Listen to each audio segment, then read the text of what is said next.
Kidlat News Updates.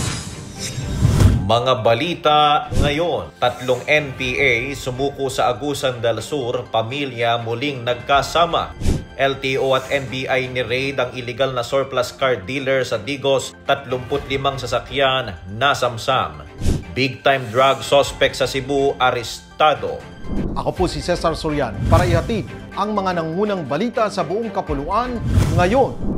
3 miyembro ng New People's Army o NPA ang voluntaryong sumuko sa 48th Infantry Battalion at 65th Infantry Battalion sa poblasyon Sibagat, Agusan del Sur nitong Nobyembre 7, 2025. Kinilala ang mga ito bilang sina alias Maymay, Jazz Olaya at Janice, pawang mga taga-Agusan del Sur.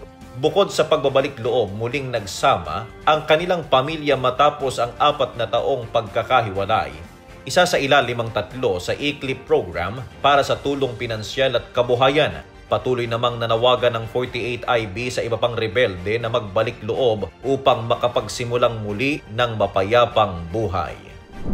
Isinagawa ng Land Transportation Office Region 11 at National Bureau of Investigation SEMRO 11 ang isang joint operation laban sa hindi akreditadong surplus dealer sa barangay Dawis, Digos City nitong Nobyembre 7, 2025. Natunto ng mga otoridad ang naturang negosyo na patuloy pa ring nag-ooperate kahit 3 beses nang binalaan dahil sa kakulangan ng akreditasyon sa ilalim ng MIRDOS program o Manufacturer, Assembler, Importer, Rebuilder, Dealer, and Other Entities. Nasamsam sa operasyon ang 35 sasakyan, kabilang ang Sham right-hand drive units na ipinagbabawal sa mga pampublikong kalsada sa bansa. Natuklasan din ang posibleng illegal na importasyon at serial number tampering sa ilang unit. Nahaharap ngayon ang may-ari sa mga kasong paglabag sa LTO regulations at iba pang batas trapiko. Nagbabala naman ang LTO sa iba pang unaccredited dealers sa rehiyon na sumunod sa mga patakaran upang maiwasan ang kaparehong aksyon ng mga otoridad.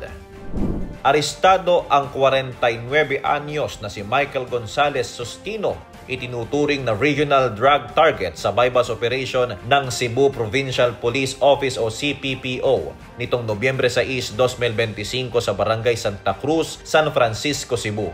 Nasamsam mula sa kanya ang 505 gramo ng shabu na nagkakahalaga ng 3.4 million pesos. Ayon sa pulisya, si Sustino ay dating naaresto noong 2015 at kilalang nagbebenta ng halos 1 kilo ng droga bawat linggo.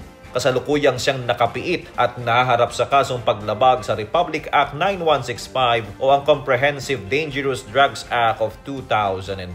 Para sa Kidlat News Channel, ito si JP Adaw, nag-uulat.